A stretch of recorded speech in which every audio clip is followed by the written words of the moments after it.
Hello and welcome to another episode of Monk and Lou's Happy Hour.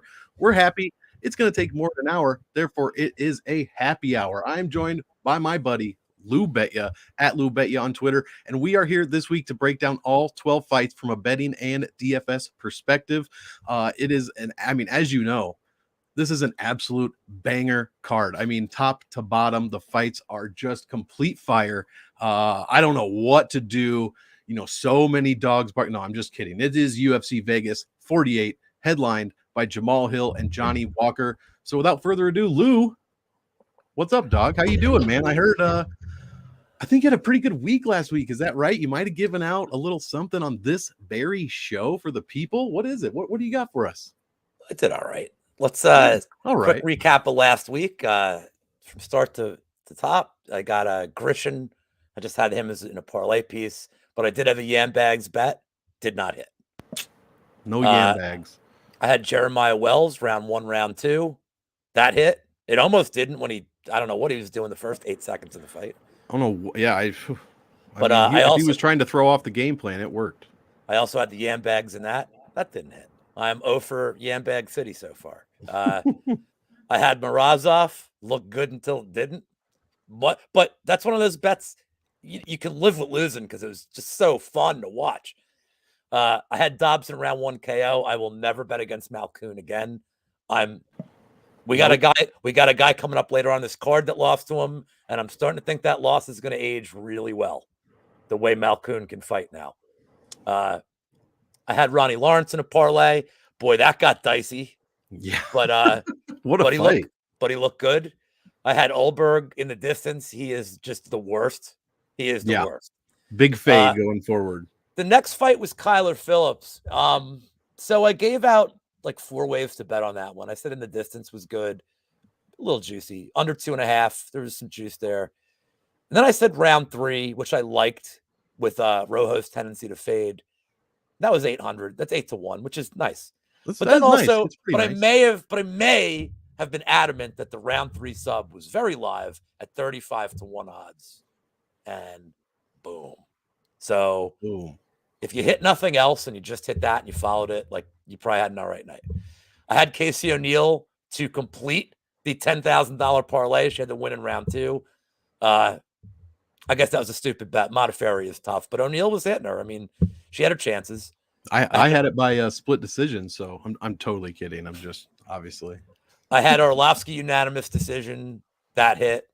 I had Bobby Green decision, which is like his winning condition. I'll tell you what, he made me scared too because he looked great.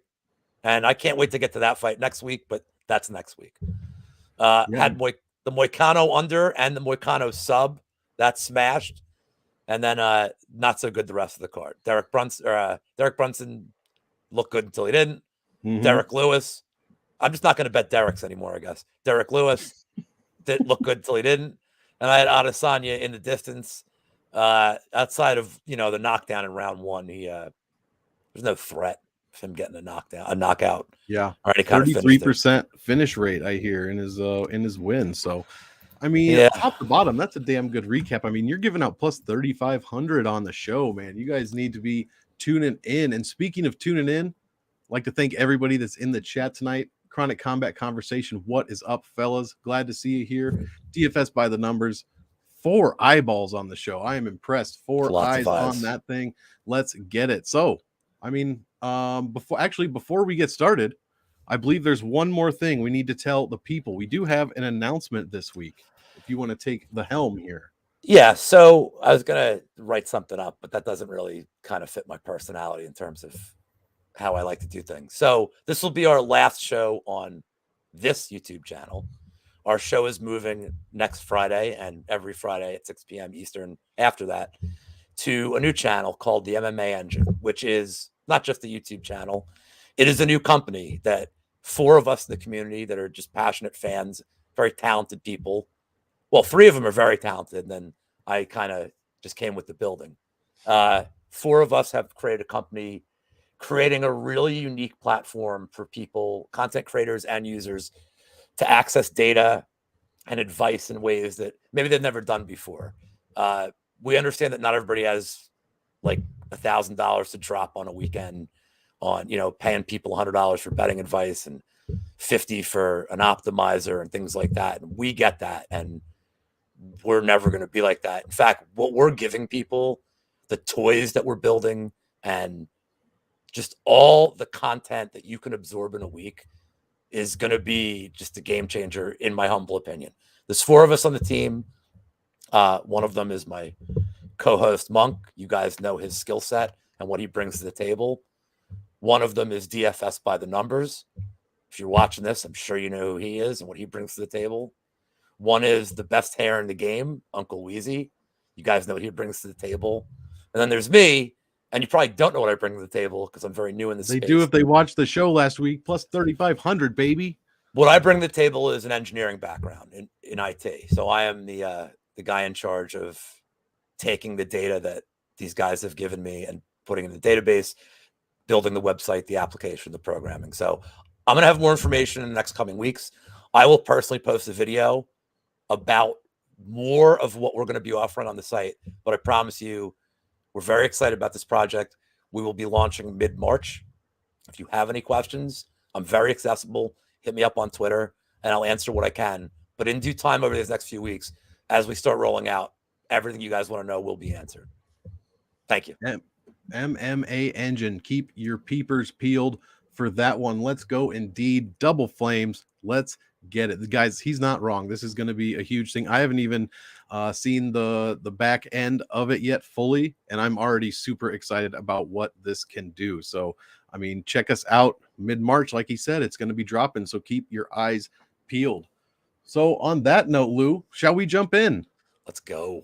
Let's go. First fight of the night, UFC Vegas 48, going to be Mario Batista. And yes, I said Mario like that on purpose. Going against Jsp Pierce, newcomer. Technically a Dana White Contender Series fighter, I believe. I think somewhere around season 3. And he lost. He lost. Has been a while. Let's just get into it. Batista, this one's going to be at bantamweight, 5'9", 69-inch reach, switch stance fighter, 28 years old, 8-2 professionally, 2-2 in the UFC.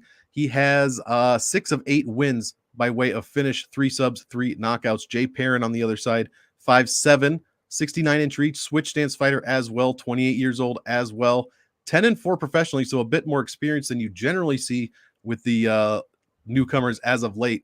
0-1, actually that's Dana White Contender Series. 5 of 10 finish fights that he's won have come by way of finish, 3 subs, 2 knockouts. He has been finished once. I'll go ahead and get this one started off. I don't like really this fight for DraftKings. I guess if I'm going to play a side, I'm going to be on the Jsp Pierce side just for the salary. Batista scores decently well per minute, 3.36 raw DraftKings points per minute. That is a decent pace, but he only scores 90 points per win. That might actually be a decent score this week just because of who we have fighting, but generally that's not, that's a pretty low number for what I look to when I look to roster guys, more than 10-15%. The $9,200 salary does win 71% of the time, but I don't know. This is one I'm thinking I'm going to be on the dog side here. I don't think this is going to be a super exciting fight. It could be a finish. But for DraftKings, I like 3 more guys at the $9,000 range than Mario Batista. He's only scored over 90 one time out of his 2 wins. His opponents, he's given up over 110 once. He is prone to getting takedown with almost half a point per minute coming from takedown points for his opponent. He has a decent striking per minute number and an okay knockdown number as well. The problem is I just don't know what Jsp Pierce can do. His tape doesn't look great for the most part. He can throw takedowns, though, based on that one Dana White Contender Series fight. He did land a few takedowns per minute. So that's kind of how I'm seeing this. Hopefully, even in a loss, he gets you 30, 40 points. So I'd probably, lean him for cash or for salary just to make room for some of the upper echelon guys. Because there are a few guys up there this week that look better to me than Mario Batista. You got any action for this one? No, but I do have at least not yet, but I do have a lean on it. So I've looked at Perrin's tape. He doesn't look like he's that interested in playing defense at all. He's hittable, but he doesn't do anything. He's got a lot going against him with the short notice, but he's kind of not horrible anywhere. He's okay.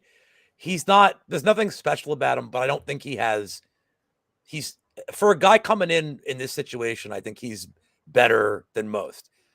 Now, on the Batista side, you look at his like recent losses where he got finished, and like, all right, losing to Stan Hagen by finish is fine. It's respectable.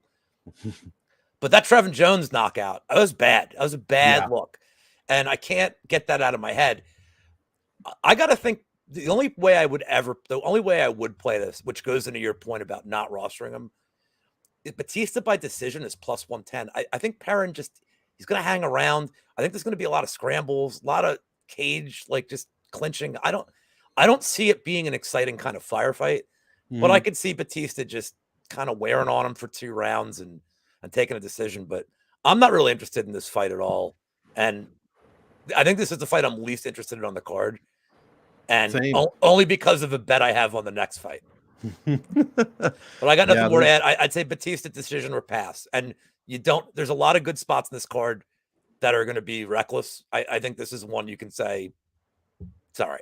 I like that plus number though for a decision. That's kind of how I was leaning as well. I know Computer Monk for some reason likes Jsp Pierce in here. I'm not really sure why exactly. It must be the stats that he has, but I'm even factoring like the minus 300 odds that we're pretty much at right now, and it still likes Jsp Pierce. And so I don't really know what to say about that. I think it's becoming sentient and just trying to piss me off. Just so you know, a lot of the props and odds just came out in about the last 2-3 hours. Like at the weigh-ins today, I think only the money line was up. So at least on DraftKings book, they've just started putting in his finish props and his decision props. So what's up, Chronic? Yeah, I just trying to update them last night, and they had nothing. No props at all. So I was like, all right, whatever. That probably has something to do with it, actually. Is in the distance prop is plus 165. Batista's. Okay. So yeah, that I like that decision even better now, plus 110. I mean, Perrin's got some subs if you want to get like insanely reckless. It's plus 900 for a sub, but I don't know. I don't see how he controls them long enough for enough rounds to even get him in a position, unless he gets like a flash sub. But I don't know. I could see Batista kind of easing his way in this fight after how he got finished last time. For sure. We will keep it moving. One of my more exciting fighters on the card, at least in my opinion, Jonathan Jsp Pierce going against Christian Rodriguez, another Dana White Contender Series guy. This one is at featherweight. Pierce, 6 feet tall for a featherweight, 71-inch reach, switch stance fighter, 29 years old, 11-4 professionally, 2-1 in the UFC, 10 of 11 wins coming by way of finish, with 8 of them being KOs. Has been finished 3 times. Christian Rodriguez, let's see, 5 inches shorter at 5'7", but the reach is listed as the same, so I don't know what to believe there. UFC's all over the place with their reaches. So 24 years old, very young, 7-0 professionally, 1-0 in the UFC, 6 of 7 wins coming by inside the distance finish, 3 subs, 3 knockouts. How do you see this one playing out? Because I know what side I'm going to be on DraftKings. Well, I mean, the side is Pierce. This is, Wheezy would disown me if I ever went against this boy JSP here. There's a lot going against Rodriguez. I'll just start with him. He's going to be very undersized. He's up in weight for this. He's going to be very undersized for this fight. Took it on short notice. Pierce is the last guy you want to fight without a full camp with his pace. He's the worst matchup possible for him. And then you look at Rodriguez's history. You mentioned all his finishes. Okay, the last guy he faced is 19-36, which is a tremendous record. Now, like if for any of you guys that remember Mike Tyson's Punch Out, Glass Joe was 1-99. This guy isn't Glass Joe, but he's the next. He's Von Kaiser. He's the next guy. He comes in and he's like, he's got one more move than Glass Joe. He's got like a fade, jab. But there's just not going. There's nothing. Now Rodriguez's tape is all right. He's athletic. He's young, and I think he's going to have a future in the UFC. I think he's definitely belongs here. But they just gave Pierce. This is the worst matchup. So I like Pierce in the distance. Actually, I have him round 1, round 2 is minus 115. I think Pierce can wear him out just so quick. And I do like the round 2 prop of plus 450. You're going to hear me say round 2 a lot in the show for whatever weird reason. I think Pierce can just grind them up against the cage for the first round. And I think he's going to tire him out. The second round's going to start and he's going to, The under 1.5 is so close, but I just don't see how Pierce doesn't eventually take him down and ground and pound him, or just press him against the cage and hits him like 300 times. I mean, he has the cardio for days to do it. He's going to get him out of there. That's my take. What's your side on the DFS? Yeah, I agree, man. JSP has some of the best scoring numbers on the entire card. In fact, the best. 6.17 raw DraftKings points per minute, 128.69 DraftKings points per win. In his one loss, he gave up 106, almost 107. So not a shortage of points in JSP fights. I mean, he's got the best average value on the card. You are paying up significantly. $1,600 you're paying up for him this week. But I think the matchup is too good, too juicy to pass up. And 9,300, I mean, I was willing to pay up, whatever Casey O'Neill was last week. Shout out to the king at $9,500. So $9,300, that's like chump change for me now after I spent, it could be 95. So you are getting I think you're still getting a good price. You're getting a good potential value on JSP, all joking aside. The fight order, the second fight of the night, the winner makes the optimal lineup 53% of the time.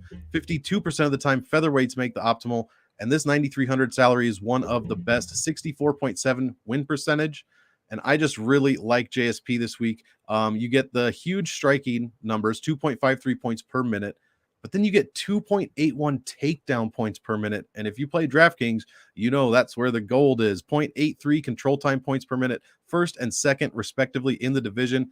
In Rodriguez's Dana White Contender Series fight, he was taken down and controlled, 0.67 points a minute, 0.62. So that's not nothing. That is about average as far as the card goes. But JSP just scoring everywhere. I absolutely love it. He averages 41 points of grappling points when he wins.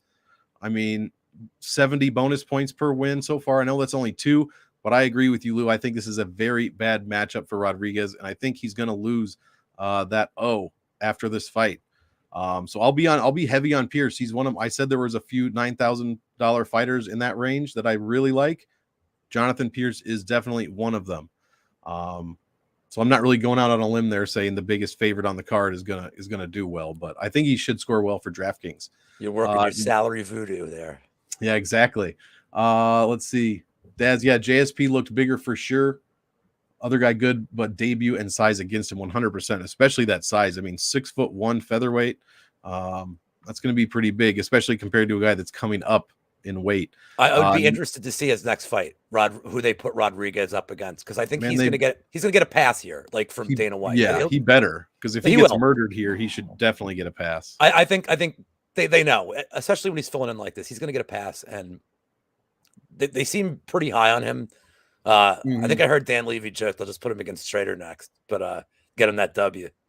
Yeah, exactly. Speaking of, we do have Jesse Straiter going against another Dana White Contender Series fighter, Chad and Heliger. This one's going to be at bantamweight. Straiter, 5'7", 70-inch reach, orthodox fighter, 30 years old, 5-2 professionally, 0-1 in the UFC. He has 4 of 5 wins coming by way of knockout, and he himself has been knocked out twice. And Heliger, 5'6", 64-inch reach. So, wow, that is a 6-inch reach disadvantage for Mr. Ann Heliger. Important to note. Orthodox fighter, 35 years old, so coming in 5 years older on his debut. 11-5 professionally. He did win his Dana White Contender Series fight. Let's see here. 9 of 11 pro fights have come by way of finish win for Chad, and he has been subbed 5 times. Now, looking over here, Jesse Straiter, 0 subs in his record, so I guess we're not too worried about that. What do you got for this one, Lou? Straiter's raw, but like he has a ton of athleticism. I mean, this is a horrible matchup for him in terms of he needs to be fighting guys that have less experience. I mean, and Heliger is not he's a journeyman to an extent, but he hasn't lost since 2014. He has 7 finishes since. His reach is a concern. Like it's definitely a concern, but Straiter doesn't look like he has a ton of cardio. I could see Straiter just blitzing him for the first 2-3 minutes of this fight. And Heliger has shown some toughness in his tape. I think he's going to wear him. Straiter's going to just blow his load in the first 3-4 minutes tops of this fight. And Heliger's going to withstand it. He's going to knock him out in round 2. I realize he has some subs on his record, but This seems like a prime Straiter is going to stand there to be hit. Round 2 KO is plus 600, which I like. And Heliger in the distance is minus 105. You could go round props if you wanted to, but I'm just not as high on Straiter's chances or playing an under like most people are. And we lost the screen. Hello?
Dude, how long have I been muted? Oh my god.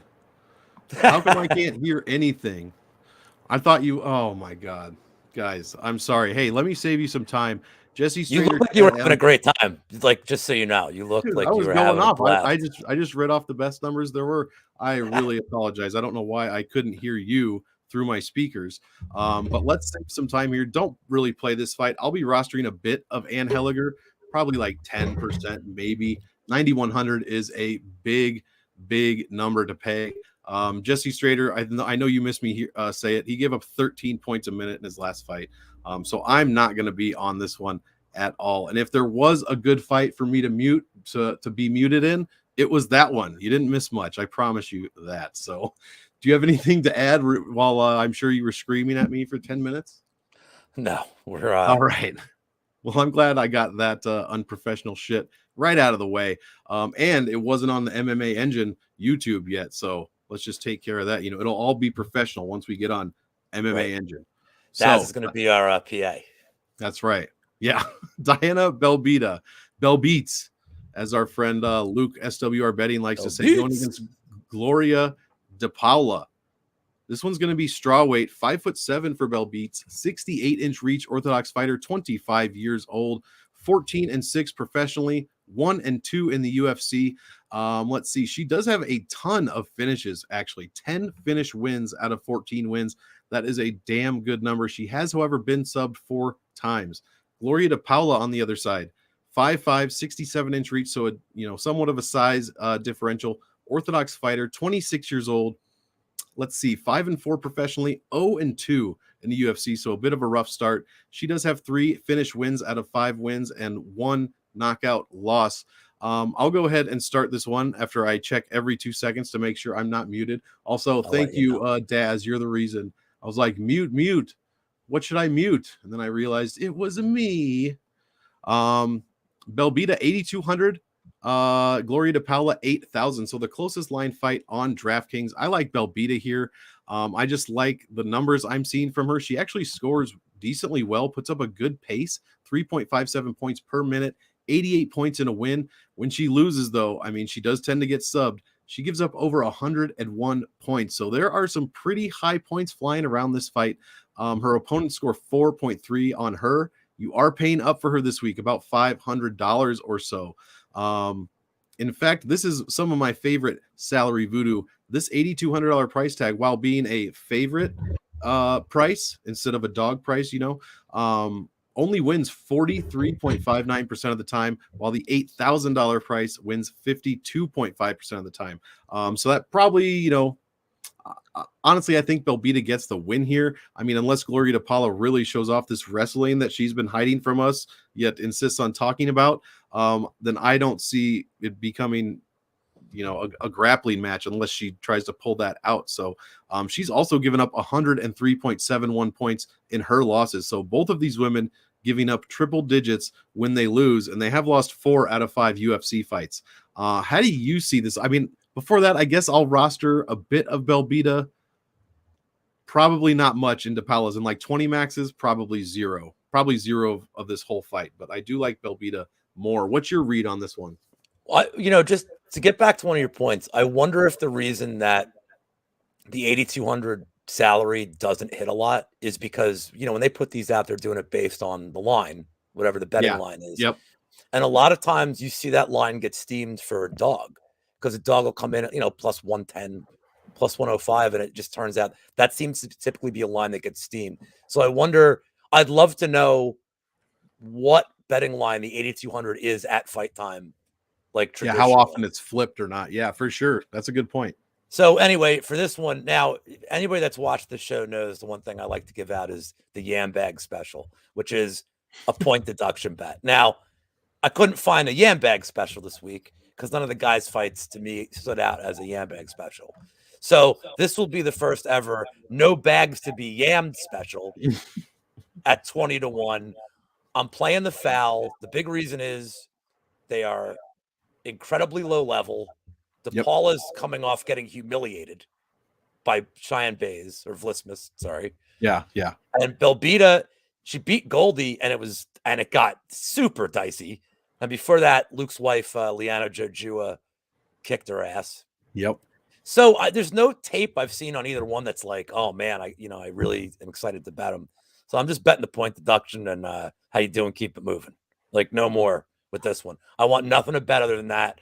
This is when you just go get food, as far as I'm concerned. Exactly. Do those dishes so, your significant other doesn't get angry with you, and you can watch the entire main card stress-free. So get those dishes done during the Belbita fight. All right, guys, pull your weight. Take the trash out, too. Next fight, Chaz Skelly going up against Mark Streagle. I mean, earlier when I was talking about bangers, this is the one I had in mind. I know you all know it. Featherweight fight, Chaz Skelly, 5'11", coming back after 84 years, 72-inch reach, orthodox stance, 36 years old. He is 18-3 professionally, 7-3 in the UFC, 13 of 18 wins coming by way of finish, and 10 of those have been submissions. Only been finished one time in 22 professional fights. Mark Streagle, 5'8". He is moving up a weight. Yeah, coming up from bantamweight, actually. That's where he fought his last fight. 5'8", 70-inch reach, southpaw stance, 33 years old, also 18-3 professionally, 0-1 in the UFC is the big difference. 14 wins out of 18 coming by submission victory, has been knocked out once and subbed twice. I think we'll have you start this one off, I believe, Lou. So I'm going to be on an island on this one. So I have two bets. Let me get to the first one that I have, and then the other bet is part of the 10K Holland Handjob, parlay the day, sponsored by Gold Bond Foot Powder. So with all this, it's not just that they have a ton of subs on their record each. They've both been subbed enough times. They put themselves in grappling positions to be subbed. And if you want to play this at submission, like this fight ends in a submission, on a fight that I think is not going 15 minutes. The fight to end in a submission is plus 120 for two guys whose winning condition is like 80% the sub. So Literally. I love the plus odds I'm getting with that play, that either one gets a submission. Now, in terms of a side, I'm going to be on an island with a Der Streagle here. And I also know he's not German, but it's so fun to say. But this bet, so he's plus 600 for a sub, which is my first play in the crazy 3-team 10K parlay. The thing is first of all, he's the better athlete. Now, I don't typically take a lot of stock into that in fights because the skill set just trumps that. Unless the skill set is generally, so close, yeah, it trumps it. But you're talking about Skelly, who he hasn't fought in 3 years. He's had 6 canceled fights in the last 3 years, by the way, which is weird. It's a lot of start and stops. He's been trying to retire. That's another angle here, that he is definitely retired. Yeah, and I was going to bring this up too. And Skelly had a huge weight cut in the last 24 hours to make this, because he is retiring. Now, you can always talk about what kind of cardio is somebody going to have after. What kind of cardio are they going to have after a layoff? I mean, maybe Skelly's working hard, but that is that's not a good look. No. And look, Streagle lost what did Sayed Nurmagomedov? I mean, it was a quick win. I get it. Okay, but that's another one of these losses. Like, it's a flash loss, and it might age better as time goes on. But Streagle's, most of his submissions are rear naked chokes. He's big on. He's got a couple. I think he's got a scarf hold choke in there too, which you don't see that too often. But if Skelly doesn't have any cardio in a match that we got to assume this is going to be a grappling heavy match, then I gotta favor the guy who I think his cardio is going to hold up. What's up, Wheezy? If I'll tell you, if Skelly doesn't get him out of there in the first, he is screwed. I think he's going to have no cardio with this weight cut. I think Streagle, again, this is where being the better athlete is going to pay off. He's moving up. He didn't cut weight badly.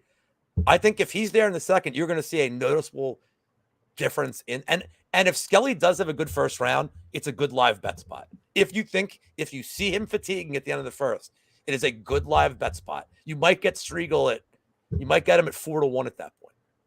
But that's the play. I'm going to play Be on an Island. I'm going to play Streagle sub, but also that it just ends in a sub at plus 120, I think is really good odds for what I think is that 8 out of 10 times is going to be the end result. What about you? Yeah, that's true. Yeah, I'm definitely not going to be on the Streagle side. I don't know if this guy even should be fighting in the UFC, to be completely honest. I don't fight in the UFC, so maybe I shouldn't be saying things like that. But I mean, it's on the line of whether or not he's ready for this kind of, not ready, but should be in with this kind of competition. And then I would pick anyone against Mark Streagle, but he's going against Chaz Skelly, coming on the retirement. This is going to be his retirement fight, and just seeing that 11.5 pounds in 17 hours really it's not going to sway me. It's not going to change my mind. I just might play less Skelly on DraftKings, but I mean, now do I have to roster both guys because of a submission thing? Because Skelly dropped 11 pounds. Let's see how he generally scores. You are paying up for Chaz Skelly, and I know all of his fights, he's been around since before DraftKings, so this is not all of his fights, but his average salary is $8,200. You're paying $8,700. In fact, you're paying up for both of these guys. You're paying $500 more than Streagle was in his last fight, where he got absolutely smashed by Saeed Nurmagomedov. Skelly gets outscored, only scores 96 points in a win, gives up 106 in a loss. Streagle gave up 122 in his less than 1 minute loss. That's the other thing. I think this guy's fought for less than 1 minute in the past 3 years or something like that. It's crazy, or less than 2 minutes, something crazy like that. The $8,700 salary has a good winning percentage at 71%. When Skelly does get a finish, he actually scores well. 103 points in a knockout win, 100 points in a sub win, and 84 in a decision. So that's not actually too terrible, but it's just the consistency. He's put up over 90 and 71% of his 5 of 7 wins, over 100 and only 2 of 7. So that is a big drop off there. He does score a few takedown points, control time points. He's pretty much scoring everywhere. Has some reversals in there too. The most reversal DraftKings points per minute on the entire card. I don't know. I think honestly, Skelly comes out and probably makes short work of this guy. Quick sub is what I'm kind of thinking. I'm on board with you 100% in that this ends by submission for sure. Glenbot, echoing what you're saying, kind of, he's looking for the finish as well, under 2.5. I kind of tend to lean that way. I'm probably going to have 0 Streagle, maybe one lineup with Streagle in it in a 20 max, maybe 5% on GPP. Like, he's not one of the dogs that I'm going after this week. I think honestly, Skelly gets it done. I don't think this is a beautiful fight. I think it's going to be pretty dirty and lots of scrambles, and whoever gets lucky enough to come out on top, or with the other guy's neck in his arm, then that's who's going to get it. I don't know, but man, I was going to absolutely rip Mark Streagle, but now I'm just worried about this 11.5 pounds. That's all I can think about. That's the line hasn't moved. The line has not moved. Adjusted for it yet. Well, I think that's like a low-key betting spot for this card, but I'd be curious to see how it moves. By the way, Mugen is a Japanese alcohol. It's another reason I'm betting there's Streagle here. Oh, Jesus. Was this guy Paulo Costa's teammate or some shit? He's got a lot going for him in terms of, yeah. Yeah, I don't know. Like I was saying before, I was just thinking this guy doesn't stand a chance. I still kind of lean that way, but at 11 pounds, my God, that is crazy. Keep your Twitter on for literally 2 seconds after that fight ends, because it's going to be blowing up from Lou. Lou is going to blow it up. Der Streagle in all caps. Der Streagle. I know he's not German, but I can't not call him that. Right. Next fight, women's bantamweight, Jessica Rose Clark, Jessie Jess, 5'5", 64-inch reach, Orthodox fighter, 34 years old, 11-6 professionally, 4-2 in the UFC. She does have 5 wins coming by way of finish. Let's see, going against Stephanie Egger, 5'6", 68-inch reach, so a long reach difference there. 33 years old, 6-2 professionally, 1-1 in the UFC. 5 out of 6 wins have come by finish. So, I mean, do I think this one's going to finish? Probably not. Now, Jessica Rose Clark has my favorite DraftKings salary. As you know, if you've been listening to me for a few weeks now, 8,600 is my favorite salary. I don't know if I can do that for GPP this week, though. I just think this one probably goes to decision. Jessica Rose Clark does score pretty well. In fact, both of these women score well on the offensive side of things. 93 points per win for Clark, 104 when Stephanie Egger won her one UFC fight. They don't give up any points, though. Jessica Rose Clark giving up the fewest points on the entire card when she loses, only 69.31 points. And when Stephanie Egger lost, she only gave up 80 points herself. So a ton coming in, but not much, getting scored on them. Egger getting outworked by her opponents in her 2 fights. You are paying just under her average salary at 7,600, and you're paying just over Jessica Rose Clark's salary at 8,600. So a decent little, you get them at their average salary is what I'm trying to say. Jessica Rose Clark, when she does finish a fight by knockout, 104 points, same as Stephanie Egger over here. So if you are going to see a finish, it could come early, or it could be high volume, not high volume striking, but some kind of striking to, land a takedown and then get the finish via either ground and pound or submission, probably in Stephanie Egger's case. But honestly, I don't see either of these women finishing. They both score decently for their weight class. Jessica Rose Clark scoring pretty well in wins, actually. 20 points, 40 points of grappling, and 33. That is a damn good graph, especially for a women's bantamweight fight. These are some solid numbers just off of wins here. Most of the graphs look, small in amount of striking points and then grappling points and then a big bonus point number. That's generally what you see. Jessica Rose Clark kind of evens out a little bit. Also, like, they don't have good strength of schedules, either of these women. 65 for Clark, 56, like 10 points less for Stephanie Egger. She did beat Shayna Young, which, Shayna Young, and then lost to Tracy Cortez, which I'm not so sure she is, that she could beat anyone at the higher levels of her division. So I'm going to lean Jessica Rose Clark here. I will be rostering plenty of her in cash, most likely, because, seriously, I can't get away from this $8,600 salary. It's just too damn good. But I will have a bit of her in GPP as well. Probably going to stay off of Egger, maybe a few percentage points for the bigger tournaments. But that's about it. I like some other plays around that area a little bit more. What do you got for this one? I am going to once again probably be on an island on this, and I'm going to take Egger in an upset at plus 150. you're talking about strength of schedule. I mean, Egger beat Shanna Young. She had a fight scheduled against Sarah Alpar, which never happened, and that's who Jessie Rose Clark, and she beat Jocelyn Edwards, and it was okay. So I can't take much from their last fight or two. What I can take away is this: Egger is a lot stronger physically than people think she is. And her judo is going to be the best skill set of either of their skill sets in this fight. Her judo is I mean, she's beaten Rousey in a judo competition. Like, that's okay. That's solid. I've heard of her. Yeah, she's all right. She's that girl that, Nunez smoked.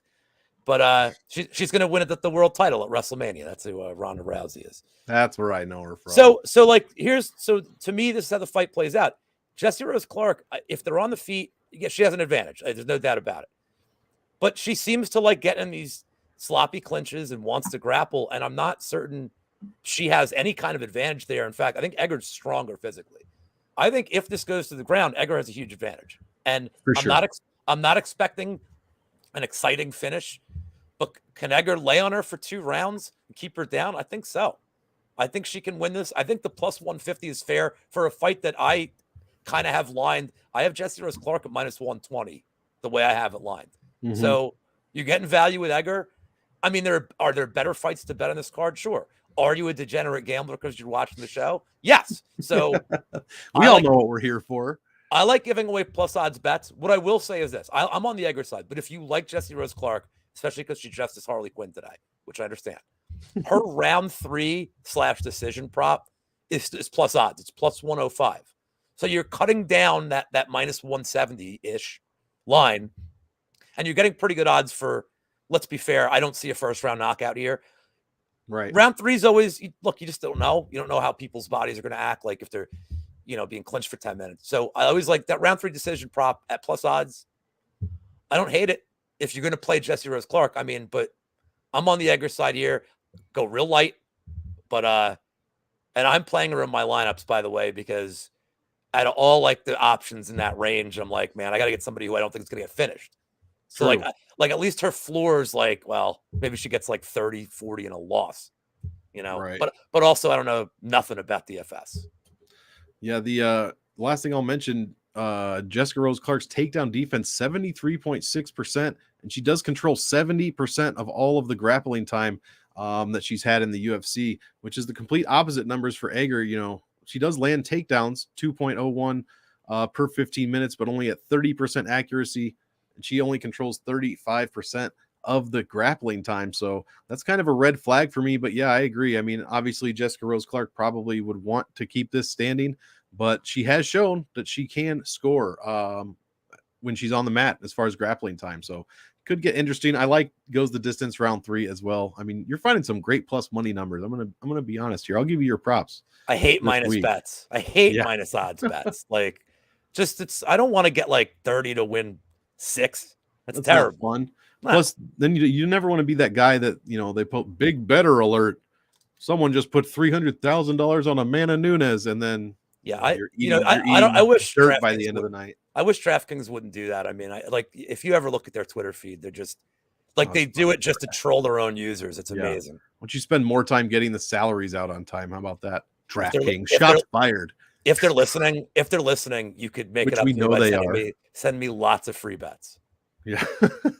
Next fight, Gabriel Benitez going against David Onama, featherweight matchup here. Benitez 5'8", and I believe he missed weight by 3 pounds, if I'm correct. 71-inch reach, southpaw stance, 33 years old, 22-9 professionally, 6-5 in the UFC, 18 of 22 wins coming by way of finish, more subs than knockouts. David Onama, 5'10", 74-inch reach, orthodox fighter. And it looks like his last fight was at, lightweight. Is this fight taking place at featherweight? Both guys are moving down a weight class? Well, I think Mugli wanted to get it at catch weight, but it didn't work. Oh, that's right. Yeah. Jeez, what a move. Orthodox fighter for Onama. Savvy. Yeah, for sure. Nobody's tried that before. 27 years old, 8-1 professionally, 0-1 in the UFC. 8 professional wins coming by way of finish. Who do you like in this one as far as betting goes? Well, I know for this is going to be, I think, 3 in a row. You and I are on very different I ends of. believe so. I liked Onama, but I'm going to acknowledge this right now. I liked Onama from the jump, but I feel like I know it's a trap. I just when you see it seems like 98% of the action is on Onama and the line doesn't move. It seems trappish. Onama, you and I talked about this earlier in the week. Some people get the Kraus rub in terms of respect, and they're like, oh, well, he's a Kraus, so he must be a certain kind of fighter. And look, he looked okay his last fight. I thought he was. He showed a lot of toughness, For sure. But showing a lot of toughness doesn't necessarily show a lot of, finishing skill. He did look good. He looked like he hits like a truck. But this is more of a fade against Benitez. And today, I think Billy Q ruined his life. Like, he dreams of Billy Q, my boy. Just like that third round is like Groundhog's Day for his head. So look, especially there's just a lot of signs of decline on Benitez. I don't know that Onama is going to be a top tiered ranked guy, but I think this is a test he passes. And I just don't, especially with the Benitez looked so disinterested today at the weigh-ins. They got the privacy curtain. He's like, don't bother. I'm not cutting any more weight. Like, let's go. And it's not the first time, and to me, it's unprofessional, but it's also the sign of like, look, man, I need a payday. And Onama, he's going to have better cardio. I don't see this going to the ground, so he's not going to be taken down 15 times like he was last fight. It really comes down to this. If Onama's smart, he's not staying at kicking range. Because if he stays at kicking range, that is going to be Benitez's best path of victory, is those leg kicks. If Onama's in range, I don't know what Benitez is going to do to him. So I like Onama in the distance of plus 110. And that's all I really have for this one. I don't have huge confidence in Onama. But I think this is a test he passes. Yeah, and he did. He weighed in early. This is like what Perez did last week. He weighed in. He's like, nope. He wanted the advantage. He wanted to have that extra weight advantage like Perez did. But, Onama is not going to decline a fight at this stage in his career. Kraus won't let him. But I don't. No. I like Onama. I don't love it big. I think they're better. Again, there are better spots, but it's really a fade on Benitez. And in the distance, actually, I said it was plus 110. That's what I had written down. It's now minus 105. So it is getting steamed a little. It's getting a little steamed. It is. So what do you got? I'm going to be on the opposite end of this one for DraftKings anyways. Benitez at 7,800 is one of the better underdog chances, in my opinion, to score well. There just aren't a ton in my opinion this week. But Gabriel Benitez not generally scoring too well. 88 points per win. He gets 107 points put up on him every time he loses. Gets outscored, outpaced, but he is $200 cheaper than his average salary, and he has a decent value, about average for the card, maybe just a bit more than that. I just don't know how good David Onama is, man. He got outscored by almost 4 points a minute against Mason Jones. And yeah, he looked tough. He for sure did. I'm not taking that away from him. And then you look at the actual stats. Oh, he got out, or he outstruck Mason Jones by 3 strikes. Oh my goodness. That's what I remember about that fight, is a banger of a stand-up fight. Then you look down the way, he got taken down 8 times by Mason Jones. He got controlled for 60% of that fight. And he had a negative 18 ass whoop index, dude. That means, according to Computer Monk, you got your fucking ass whooped. Sorry for my language, but that is a big number. That's not like a small number. 0 is a draw. Positive is a win. He has minus 18. I mean, he's got worked. He got outworked that whole fight. And yeah, he did land some shots on Jones, but both guys are coming in, probably be like how my 2 kids would fight each other, just swinging arms wide as their bodies can throw. It was a sloppy fight. It was exciting, but it was sloppy. I just don't know if David Onama is ready for the UFC yet. He is getting the Kraus rub, like you said. I honestly think Benitez, probably not a great fighter, but I think he could do enough here to get Onama. Like you said, the leg kicks, I like that aspect. He does not throw takedowns whatsoever, which it kind of makes me wish that he did, because that's all he would have to do against David Onama. I mean, if Mason Jones is taking you down like that and controlling you, I mean, he got over almost 4 points scored on him on the ground in that fight. So this is going to be a stand-up battle. I guess I will be rostering a little of both, but much more Benitez, just for the salary salary that I'll be saving on that. But I mean, I guess either guy could land a knockout pretty much at any point. Benitez has been finished 3 times. Onama never been finished. So I guess I shouldn't say either guy could land a knockout, but yeah, I will have more of Benitez than Onama here. I mean, he could prove me wrong for sure. I just don't know if he's quite ready for the UFC yet, but we'll see if he comes out and knocks Benitez's block off right off the bat. See if he's ready for that kind of match. You know what? This was my favorite bet I saw on Twitter today. You know what Tajik took for this? The draw. What's that? Which means if he's taking the draw, maybe this should have been the Yam Bag special. Maybe he's onto something there. Maybe there's 2 10-9s and then a ball shot. Yeah, there you go. A draw. I can see Benitez. I'll tell you what. If Benitez fatigues, I don't know. Maybe I could add that. If Benitez is fatigued, and he will be, by the way. If he's fatigued, I could see him when he's at range to start a round, just wailing him in the balls. Buy him. I mean, look, some of these guys that vet savvy, they do that to like get time, and refs are kind of a little wiser to it now. If they know a guy is just gassed, like Costa got a point taken away. They're like, no, dude. Like, we know why you did that. It wasn't. No, it was an accident. No, dude, it was not an accident. No, it wasn't. You needed Vittori off of you. Like, that's why you did it. They're getting wiser to it. Like, I don't know. Maybe it's worth $5. I just talked myself into a Yam Bag special. There you go. Guys. I think we found a Yam Bag special and a No Bags to Be Yam special on the same program. It's amazing. It's a first, people. It's a first. All right. We are on to the main card, and here is actually a fight that could really end at any second. Joaquin Buckley going up against Abdul Razak Al Hassan, not to be confused with Razak Al Hassan. This is happening at middleweight. Joaquin Buckley, 5'10", 76-inch reach, southpaw stance, 27 years old, 13-4 professionally, 3-2 in the UFC, 10 of 13 wins, all coming by way of knockout. He has been finished by KO TKO 3 times out of 4 losses. Keep that in mind. Abdul Razak Al Hassan, 185, 5'10", 73-inch reach, orthodox fighter, 36 years old, so significantly older, 9 years older than Buckley, 11-4 as a pro, 5-4 in the UFC. All 11 wins have not only come by way of knockout TKO, I believe they're all round 1 knockout TKOs. Correct me if I'm wrong there. He has been knocked out once in his career. I'll go ahead and start this one off. This is going to be my most played fight, my most exposed fight of the entire card.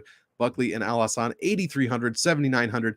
This is pretty much a Malkoun Dobson situation. And by that, I mean, whoever is going to win this fight is probably going to make the optimal lineup. Can Al Hassan go 3 rounds? He probably cannot. So I don't see Buckley winning by decision. Can Buckley get knocked out early in the first? Yes, he can, because it's happened before. And that's how Al Hassan wins. So honestly, I don't think this fight lasts very long. This is what I meant by get your dishes done, because you don't want to be doing dishes and getting yelled at or taking the trash out during fights like this. Buckley scoring just under 100 points per win, 97.23, gives up 101 when he loses. Al Hassan, 126.89 points when he wins. That's 5 UFC wins we're talking about. Second highest number on the card. Gives up 110 when he loses. Guys, we have so many points flying around this fight. You're going to want, what is the inside the distance line on this one? Do you know off the top of your head? For who? I got it open right now. Both. Who would the fight to finish inside the distance? Fight doesn't go to the decision. Oh, it's like, I think it was minus 380 the last time I looked. But that seems low. I have it up now. It's minus 350. Minus 3. Wow, that does seem low. But still, I personally don't think this one goes past the first round. Both of these guys, look at their bonus points. I mean, Buckley at 61. Al Hassan's bonus points are so high, it's literally off the chart. My number doesn't even show up. It's 105 points, if you're wondering. So a few, more than one, quick win bonuses in there. Their strength of schedules are damn good. Buckley, you want to be 70, 75. Like I said, he is almost 75 every category. Look at ARAs, which I just made that nickname up for him. Don't like it, so I'm going to drop it real quick. Razak Al Hassan's win percentage, 78% for his opponent's last 5. He's got a darn good strength of schedule. I mean, he is 2-3, and Buckley 3-2. I think one of these guys gets finished for sure. So I'm going to have huge exposure to both of them. Probably a little bit more Buckley, because I think he does get it done. But yeah, we're going to be at 90. 80-90% on this fight. What do you got for betting wise on this one? Man, we are just not going to agree on anything today, are we? You're going with your favorite fighter? I have an interesting way to play this, but so leg two of the Holland Tunnel hand job parlay is Al Hassan round 1 knockout. It is his winning condition. He's never won a fight after first. However, what if I told you he's lost 4 times? Only Chaos Williams ever got him out of there. Yeah, only one finished loss. He has 3 decision losses. Now, Buckley, if I'm going to be honest, if Buckley doesn't have that Impa knockout, is he still in the UFC? He may not be. Holland got him out of there. You know, he just lost in I think he lost during instructions to DeChirico. And I'm just he knocked out Jordan. He knocked out the Beverly Hills Ninja, man. That guy. Yeah, but it took him till round 2. Yeah. I mean, he didn't. I mean, that means that was the first punch he landed. It took him 6 minutes to land a punch. What I'm saying here is, if Buckley avoids the power of Al Hassan and extends it and makes it ugly or a grinding contest, Al Hassan can't win a decision. I see no path where he can win a decision, but it doesn't mean I can't see it. I can see a scenario actually very strongly where it does go to a decision. So here's what I like in terms of a way to make this bet and make it kind of interesting. You play Al Hassan round 1 KO, he's plus 475. You play Buckley decision at plus 550. So now you're getting about 270, 280 on the bet. I mean, you could balance it if you want, but you just throw the same amount on both. Now you're getting about plus 280 on 2 different winning conditions. I mean, if Al Hassan's not going to get knocked out in the first, I could see Buckley he's not going to wrestle as good as Malkoun did, but could he make it ugly and win the second and third round? Absolutely. I think if it goes to a decision, there's 100%, it means Buckley won. And that 550 is going to look like a steal. So to me, it's Al Hassan round 1 or it's Buckley the rest of the way. You're not going to get a good live betting spot here because they're wives to this. If it goes out of the first, that line's going to be, Buckley's probably going to be minus 180 to 200 no matter what happened in the round because they know at this point.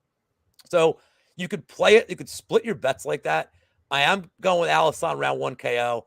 And again, I know this is a fucking trap, but I'm taking it anyway because I'm an idiot. I mean, we'll see. He looked great last fight. You know, again, we're talking about Malkoun. These losses to Malkoun are starting to age really well. Like maybe the guy is just really good. But he's very good at he's one-dimensional, Malkoun, but he's very good at that one dimension. Al Hassan is not a grappler. So he didn't look good in that fight, but maybe Malkoun is just good. I think if you don't finish Malkoun immediately, it's going to be a long night for you, it turns out. Like the Lazez loss is bad because he hit Lazez with everything, and I don't know how Lazez just withstood it. I mean, but I don't think but Buckley has a history of getting knocked out. And to me, most likely, yes, round 1 knockout. But I kind of don't hate the 550 for the decision if it doesn't happen. I feel like you're covered both ways, and you're still getting almost 3-1 on a bet. Yeah, so, I love that. I love it. It's an interesting way to play it. I mean, is it a terrifying way to play it? Yeah, it's horrendously terrifying. But I think once you get to the middle of the second round, I think the threat of the finish is done. Agreed. So I don't know if it's that. I think once it gets to the third, it might be Buckley being like rinse and repeat with a takedown and being like, all right. And Al Hassan's just going to take it because at that point he's like, well, I can't win anymore because it's not the first round. Yeah, I mean, I don't think he's able to get up. I don't think he knows how to. And Buckley at that point, look, he's trying to save his job. He might just be like, all right, like if I hold him down, I win the round. I mean, Buckley's, I don't think Buckley's a great fighter, but Buckley's going to know any minute that fight's on his feet is a bad minute. Is potentially a very bad time in his life. So I think it's smart for him to get it down. I don't know that he can, but as the fight goes on, I think Al Hassan just doesn't have the gas tank. So I'm going him round 1 KO, and I don't love it. I feel like an idiot. That's 2 legs of the Holland Tunnel hand job parlay, sponsored by Gold Bond Put Value this week. I love it. And let's see, fourth to last fight, we are on Jim Miller going against the last newcomer from the Dana White Contender Series fight on this card, I believe, Nicholas Mata. This one's going to be at lightweight, 5'8", Jim Miller, 71-inch reach, southpaw fighter, 38 years old, 33-16 in his pro career, 22-15 in the UFC. This guy's 23 out of 33 wins have come by way of finish. 18 of those have been by submission. He has been finished 5 times out of 16 losses. Mata on the other side, 5'9", 70-inch reach, orthodox fighter, 29 years old, 12-3 as a pro, 1-0. Actually, he won his Dana White Contender Series fight, so he is 0-0 in the UFC. 8 wins by KO, TKO out of 12 victories, and he's been finished 3 times and all 3 losses. What do you got for this one? It's another trap. Yep. And I'm falling into this one too. I don't care. I said it last week. I'll probably say it every week. One of the things for me with gambling, I posted something on Twitter about is gambling, how much of gambling is business and how much is art. And like, to me, the art is, can I find these creative bets? Like, yeah, I want to make money, but like, it's about being creative. Mm-hmm. So Miller can win a decision here, because I mean, I know people, he doesn't win fights, go out of the first, but if Miller's wrestling is good, I think he can win the first 2 rounds and hang on. I don't think that's going to happen. I don't want to put it out of the realm of possibility that he can't win a decision. But let's be realistic here. Miller's winning condition is round 1 or maybe round 2. I mean, yeah, he knocked out Ghost Pepper in 14 seconds. Obviously, if you're a fan of the UFC, you're a fan of Jim Miller. I like him in the distance at plus 250. I think he's going to have a very pronounced advantage on the ground. I have looked at tape. And by the way, I like Mata. I've seen some tape of him. This is not like a typical debutante. Like, he has a lot of experience. He's tough to finish. I watched his tape against Joe Selecki in a grappling. And like, Selecki's, I don't know if you think Selecki's better than Miller or not on the ground, but Selecki's no slouch, and Mata weathered the storm against him. So that's a concern. But also in that case, he didn't have the bright lights of making a debut factor. I think Jim Miller, at this point, we know what we're getting with him. We know the strategy.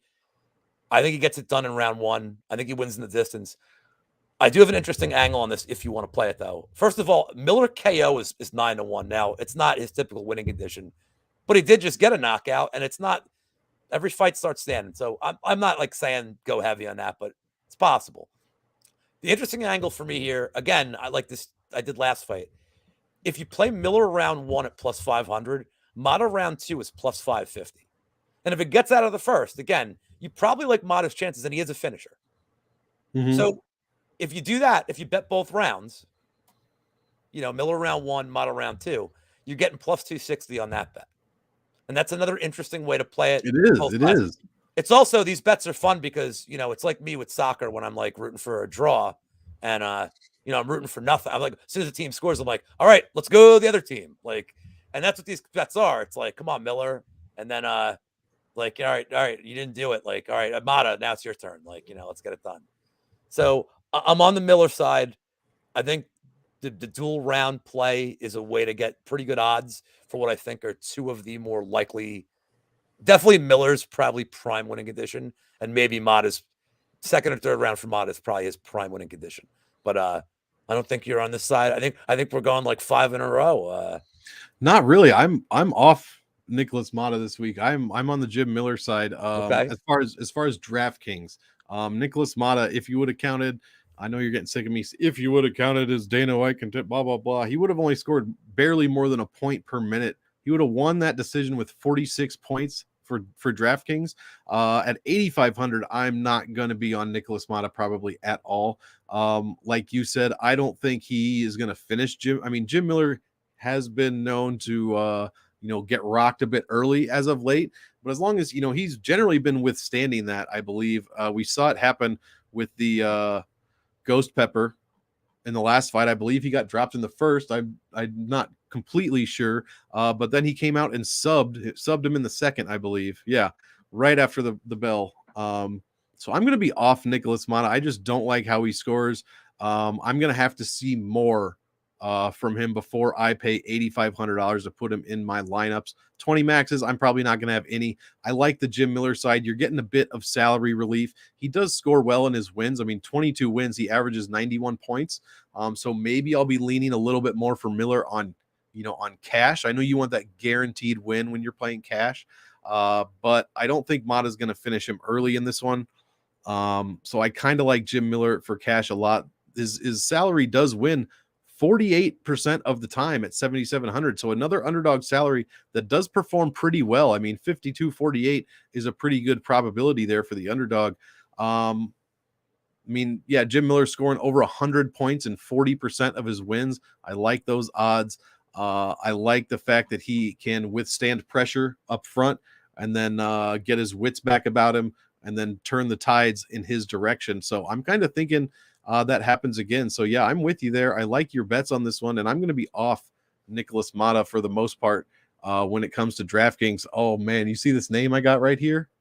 You see this fucking name I got that I just pulled up? Parker Porter going against Alan Badeau. I mean, a heavyweight banger of the century. Parker Porter, 6 feet tall, 75-inch reach, Orthodox fighter, 36 years old, right in the prime of his life. 12-6 professionally, 2-1 in the UFC. This guy has 8 of 12 wins, finishing by way of finishing by way of finish is what I was gonna say. You know, Alan Badeau, 79-inch reach, 6'3", so a bit bigger than Porter here. 34 years old, 8-2 professionally, 0-2 in the UFC. He has 7 of 8 victories coming by way of knockout win. He has been finished twice as well. I'm sure you got a lot to say about this one. What do you got for us? Hey, oh, now you're muted. I don't have a lot to say about this one because it's all I've been hearing about all week is Parker, by God, Porter. What's crazy here is that, you know, I'm the guy who likes taking these round method plays. And earlier in the week, I said, you know, it's weird. I don't know why I like it, but I like Porter round 2 submission. But now everybody on the goddamn internet is saying round 2 and sub. And like, look, I put it in. By the way, I just posted on Twitter. I just posted the full Holland Tunnel hand job parlay of the day, sponsored by Gold Bond Foot Powder. If you guys are listening, we need sponsorships. But yeah, because we're getting foot powder for hand job parlays. It doesn't make any sense. So like Badeau stinks, and there's really nothing more to add to that. Yep. There's nothing more to add. He's terrible. He shouldn't be in the UFC. This guy seems every time he loses, it gets reversed. Like, thankfully, the bet counts. but every time he loses, it gets reversed for some reason. I mean, Porter's not some like. I mean, if anybody that's betting on this fight because they're like, man, Porter's really good, like, stop. Like, this is a fade against Badeau, and I understand that. So, all right, in the distance plus 110, it's a fade against Badeau. Mm-hmm. Round two sub against Badeau plus 2,200.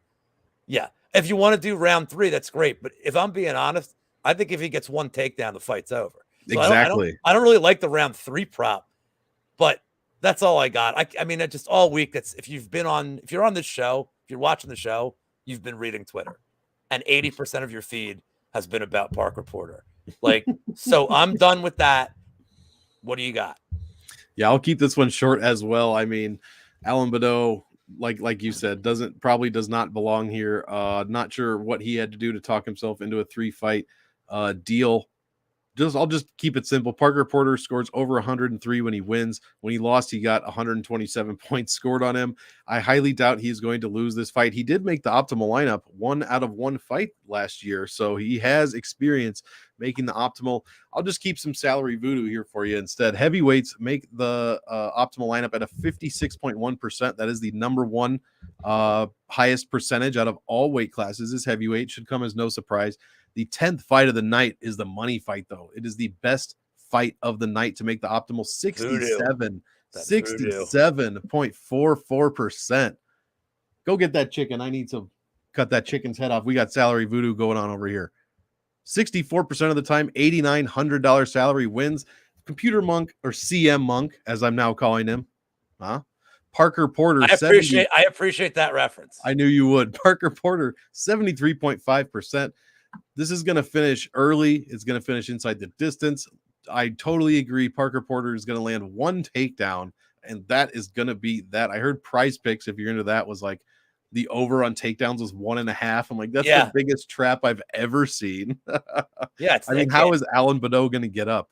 How is that even going to happen? It can't get there. No. It's the only way it happened. The only way that bet hits is if he gets a takedown with like 30 seconds left in the first. Right. I don't see it happening other than like, because if he gets a takedown at the beginning of the round, the fight's over. Like Over. it's over. But if he He's gets, gonna if they credit him with one at like the 12-second mark of the round, he's probably going to survive. Yeah. Probably. But still, I mean, I don't see how if Porter takes him down, he just doesn't drop elbows on him for 20 seconds until whoever's reffing this amazing fight steps in. So yeah, I got nothing else. I'm gonna be You want to take a huge. guess? Can we guess who the ref's gonna? No, we don't know. Like you want to like because this would be a perfect like because I have money on. I'm gonna be like, God damn, Herb Dean. Herb Dean. I was just thinking, if it's Herb Dean, yeah, he's gonna let Alan Badeau take an absolute beating. But for DraftKings, I should give some advice. I'll be playing the shit out of Parker Porter this week. 8,900. I think you're getting a deal on him, even if you are paying $1,350 over his average salary. I mean, if Badeau loses, we're not going to be the only two that are going to be eating our hats. So, or I mean, if Badeau wins, I should say. If Porter loses, we're not going to be the only two. I've nary a person on Alan Badeau this week. Next fight of the night, and I'm sure you can find one. Kyle Daukaus going against Jsp Pickett. This is the co-main event of the evening. Look at this name value here. Daukaus, 6'3", 76-inch reach, 28 years old, southpaw fighter. In fact, he's almost 29. 10-2 professionally, only 1-2 in the UFC. 1-2, 1 no contest. So it could have been 2-2 very easily without that accidental headbutt against Holland. All 8 of 10 rather professional wins have come by way of submission victory. Jsp Pickett on the other side is going to be an inch shorter. I'm sure he's not used to that in his fights, actually. 80-inch reach, though, huge reach. Orthodox fighter, 33 years old, 13-6 professionally, 2-2 as a UFC pro. 9 out of 13 wins coming by way of finish. Has also been finished twice, and 2 times of those, or finished 3 times. 2 of those were by submission. I'll try to keep this one short. I like Kyle Daukaus here. I'm going to have to change. If you watch the Wednesday Pub Sports show, I believe I wasn't there. I had something going on, but I sent in a lineup, and I think it had Jsp Pickett in it. I am going to revise that lineup immediately. So Brady, get ready for a tweet or a message, because there's no way I'm rostering Jsp Pickett. He scores 65 points when he wins, almost 66. Gives up 106.5 when he loses. I mean, he's getting outscored everywhere. Very low volume striker. Does not. In fact, he's under his average salary at 7,400, which is the cheapest average salary out of all fighters on the entire card that have at least 3 UFC fights. So never is he more than about $7,400. Very low volume striker. He does score a few points here and there from takedown and control time. I just like Kyle Daukaus here too much. I think he is probably disappointed with that Kevin Holland, how that fight ended. And I think that was supposed to happen again a couple weeks later, and Holland had to drop out, I think. So I really think Daukaus is wanting to get a win. He's really, really anxious for that. I mean, he has great takedown defense, 81%. His striking defense, not so good, but like I said, Jsp Pickett does not throw a ton of volume here. All he has to do is make one mistake. This goes to the ground. One guy just has to fall in the right way, and that's probably going to be Kyle Daukaus. I think his jiu-jitsu is better than Pickett's here. This is probably where that fight is going to end up, on the ground. Will Daukaus be able to finish Pickett? That's my only concern. Like, I want to roster Daukaus here over Pickett. But if this goes to decision, Daukaus is only scoring 91 points in those decision wins. Is that going to be good enough to make the optimal lineup, especially at $8,800? If he only scores 80 or 90 points, I mean, he could easily drop out of that optimal lineup that we have going, with those 6 places. So I'm going to have a bit of Daukaus here. I'm probably going to have 0 Pickett. What's he going to do? Score 100 points out of nowhere? Like, if he scores 100 points and finishes Daukaus early, well, then I guess that's just what happens. I'm not going to have much of him rostered at all. The stats and the probabilities say don't roster him at all.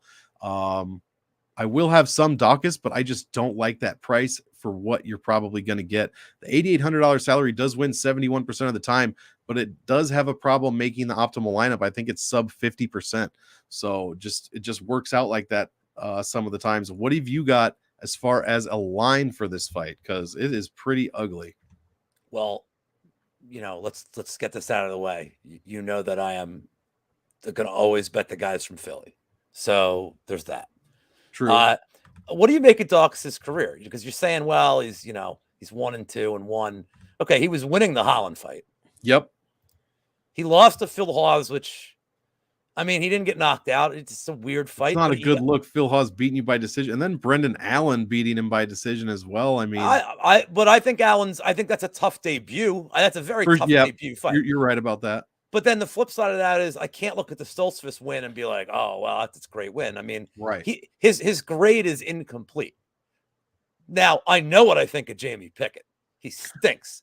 The win against Hudson, I mean, that guy had no business being on that card. And Staropoli got fired afterwards. Staropoli did nothing in his fight. Yeah. You mean Holmes? Ugly man Holmes? Ugly man Joe was terrible. And then Staropoli before that he somehow made Pickett look like he was busy, which is not easy to do. Now, the Beverly Hills Ninja got Pickett out of there and again, during instruction, I think he got him out of there. Pickett just doesn't do anything. Now, could Pickett win by grindy on the cage decision? I guess. But I like Daukaus making a statement here. This is a fight, especially Pickett on short notice. I think he needs a finish. He had Holland finished. He did. He had him choked out. And I think we're getting a submission here. It's plus 240. I think that's crazy good equity. It is. I don't know what they're looking at here. I guess the fact that he's had only decisions, I mean, not including the Kevin Holland one. But if you watch that Kevin Holland fight, Kevin Holland is arguably, I know Kevin Holland is not, good wrestler, but he's arguably better than anybody he'd fought in the UFC, and he looked great.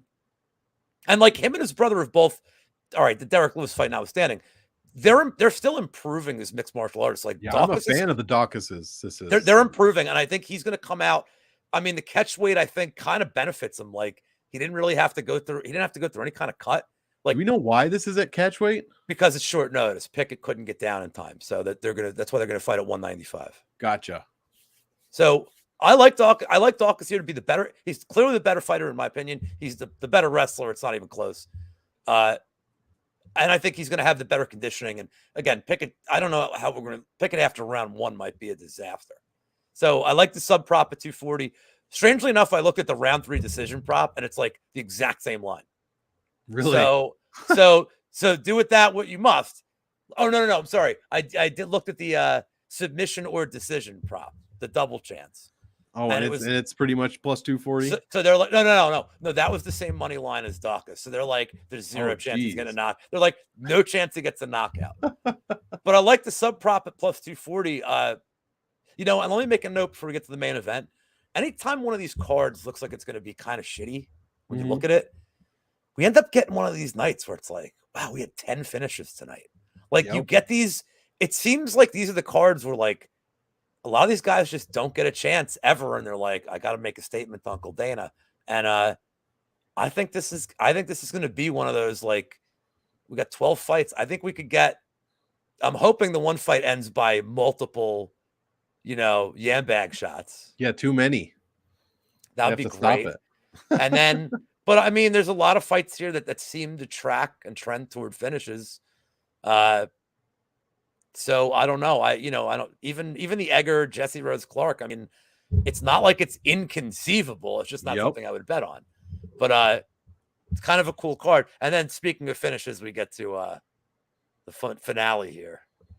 Indeed, the main event of the evening was the Rafael versus Rafael, but that is moved to 272. So now we get Johnny Walker going against Jamal Hill, light heavyweight fight. Walker, 6'6", 82-inch reach, orthodox fighter, 29 years old, 18-6 as a pro, 4-3 in the UFC, 17 of 18 wins, all coming by way of finish. 15 of those are KO TKO finishes. Has been stopped 4 out of 6 times in his career. Jamal Hill, 6'4", 79-inch reach, southpaw stance. So he is probably used to being the bigger guy with a longer reach in his fights, but this is not the case here. 30 years old, 9-1 as a pro, 3-1 in the UFC, 5 of 9 wins coming by KO finish, and he has been knocked out once in his career. I will go ahead and start this one off. I love Jamal Hill here. I love the $9,000 salary. He scores pretty well over his opponents by 1 point per minute. You're kind of paying up about $650 for him, but it's not crazy. Did make the optimal lineup one time last year. Finishes with 98 points per win. Does give up 103 when he loses, but that is just one loss. The $9,000 salary wins 61% of the time. I just really like Jamal's striking here. My concern with Walker is, he was super exciting and injured himself doing the worm in a celebration and was very unpredictable. I think he overcorrected in his last fight with Santos. I don't have to tell you, it was pretty much a staring contest. I think he needs to bring some of that unpredictability back. Otherwise, I think Jamal Hill's just going to piece him up this entire fight. If he just stands there like he did against who did I just say that I can't remember? Thiago Santos. I mean, Jamal Hill lands upwards of 6.65 significant strikes per minute is what he's landing. So, I mean, I imagine he's throwing like 10 or 11 strikes a minute. Johnny Walker's not going to be able to deal with that if he's just standing there and not trying to be unpredictable with his movements. Walker does score well when he wins, 116 points when he wins, only gives up 90 when he loses. So a few decision losses there. Also, he did get knocked down, I believe, twice by Ryan Spann. That's it. So in the fights where he's not getting knocked down, he's generally getting taken down. I mean, the Spann fight, he got taken down twice and knocked down twice, all within the first 2 minutes. That was quite a roller coaster. Krylov didn't knock him down, but he took him down 3 times. Corey Anderson knocked him down and took him down. So what are we going to get with Johnny Walker here? We're going to get striking. We may get exciting striking. In fact, I think that's what he needs to do to win this fight. But honestly, he's going to have to show me that he's done something different since the Santos fight, because I just like Hill too much. I still think he's unproven to an extent, and maybe making, if he dispatches Johnny Walker here, I feel like they're going to give him somebody that's a bit too high up for him. But I don't know. So I'm kind of taking a wait and see approach with this, especially on the Walker side. I will have a ton of Hill salaried in GPPs, 20 maxes, all that this week, just because I love the salary and I love his upside here. I mean, Walker's been finished 3 times, like I said, by knockout. Jamal Hill can finish you by knockout. So that's where I'm leaning. What have you got for the main event in this one, Lou? Well, I'm realizing, first of all, I could have probably done a Johnny Walker and Mugen parlay, like the alcohol parlay. Oh, there you go. Would have there you go. Except that I don't think Johnny Walker has any. The Holy Spirit parlay. He has no prayer of winning this fight. So yeah, on the Jamal Hill side, I think his skills are insanely good. And what I like the most about him, for me on a personal level, is he loses to Paul Craig. I was on Jamal Hill on that one. I hated myself for it because I love Paul Craig too. Same. But what happens after he gets his arm broke? First of all, he didn't tap. Nope. Which isn't, like, all right, Tim Sylvia, like, that's pretty crazy. Like, Jamal Hill goes and trains with him and celebrates Paul Craig getting his black belt. Yeah, that was the first run of those videos that I remember. That was like one of the first ones that started, was the Jamal Hill and Paul Craig celebration. I love that. But to me, that's a big sign of maturity. It's a big sign of commitment. And we haven't seen that from Walker. Walker's on his 4th camp right now. He left. So did he leave SBG? No. He left TriStar to go to SBG. Right. TriStar was his 3rd camp that he's been a part of. Oh, geez. So now, when you see this, when you see guys getting bounced from camp to camp to camp, all of a sudden, who's the problem? Is the camp the problem, or is the fighter the problem? As far as Walker, like from a technical standpoint, I think what we're realizing is the reason he even got any hype is he's so unpredictable and exciting. And you said he overcorrected it. But I want to take it a step further. I don't think he ever knew how to fight in the first place, because he's a guy with reach advantage that doesn't throw jabs. He just throws looping punches. And against Justin Ledet, that's fine. But Corey Anderson kicked his ass. I mean, like guys, anybody that knows how to actually just throw technical punches and can avoid looping shots owns this guy. And Hill is just going to go. That guy. I think Hill just goes right down the pipe. I mean, I think Hill round 1 is not out of the question. Like, I don't think Hill's going to screw around. Hill round 1's plus 200.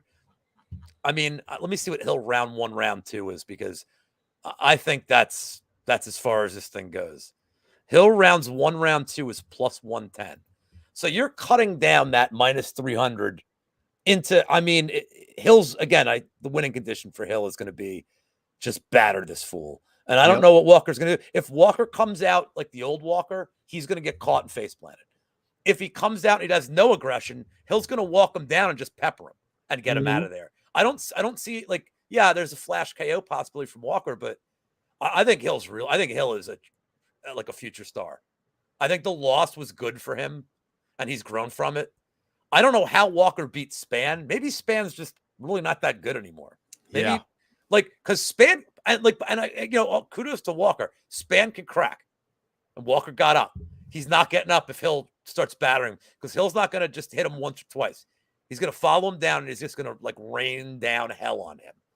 So I like him big time. I'm rostering him in my 2 lineups, by the way. That's a good roster pick. That $9,000 salary is a great salary. It's one of the top. It scores some of the best, on average in a win as well. I'm the same. I'm going to have a ton of Hill here.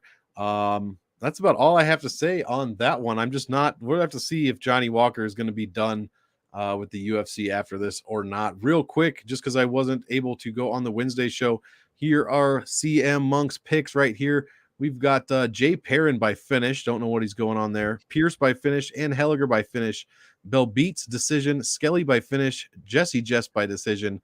Gabriel Benitez by finish. Buckley finish. Miller decision. Porter by finish. Daukaus by decision. And Jamal Hill by finish. That's what I was going to say. No fight far in 2021. No main event has gone, or that's not true. Strickland. Nope. No main event has finished inside the distance yet this year. This could be the first one. Let me address this comment. So what makes this interesting is that this fight up until a week ago was slated for 3. Now, I know you probably don't think that makes a difference with these two, but it does, because I don't think they're like, oh, well, now, like I imagine the training that went into this, especially on the Walker side, was we need to not be so patient. Like being patient's not going to win this fight with a 3-round fight. In a 5-round fight, I get it, but no. And I don't think Jamal Hill gives 2 shits how many rounds there are. He's just going to come out guns blazing. Now, I think the 1.5 is lined perfectly. I think it could be like right on that number. It's such a tough call. I would lean toward under because I can't trust Walker's chin. And I think Hill is just going to blast him. I think Walker comes out hot and gets caught in the first. I don't think it's a matter of Hill just steamrolling him. I think Walker leaves himself wide open. Which he does time and time again. I mean, he's looked bad in the first round before. It's dicey, Glenbot. It's tough. But I'm leaning Hill round 1, so I like it. Hey, that would put him in the optimal, in my opinion, and I'm going to have a. But if you took him round, if you like that over, like it's so much like it's like watching the Tuivasa Lewis fight last week. Like if you bet in the over 1.5, your life is going to suck for 7.5 minutes. Like your life is going to be because your butt cheeks are going to be clenched. Like, oh God, why did I take the over for this? You're rooting against the universe. It seems like, the universe thinks that this fight is going to be under. It's just, it's like such a perfectly lined number that it's. They have the days of Dillashaw Barao, Dillashaw plus like 700 is over. We don't get those lines anymore. Like, I mean, and the thing is this: they're learning slowly but surely. If you like Walker, then you like Walker round 1. Like if you're on the Walker side, if you like Hill, round 1 is 1,000,000% in play. Round 2 is 1,000,000% in play. That's why I like the round 1, round 2 here. If this thing goes to the third, Walker would be dead. I mean, he's gonna be battered. I mean, like we've seen Walker. I was just checking. Walker has 4 first-round finishes in the UFC. But Walker, like we've seen Walker in the 3rd round, like who the hell took him down? Was it Serkinov? I can't remember who we fought. Yeah, Serkinov took him down 3 times, I think. Did you see what Walker looked like? They started Krylov. I mean, he wanted to throw in the towel. He looked like he was just he knew it was coming. He was getting taken down 2 seconds in the round, and he knew there wasn't a goddamn thing he could have done about it. Yep. That's not going to happen here.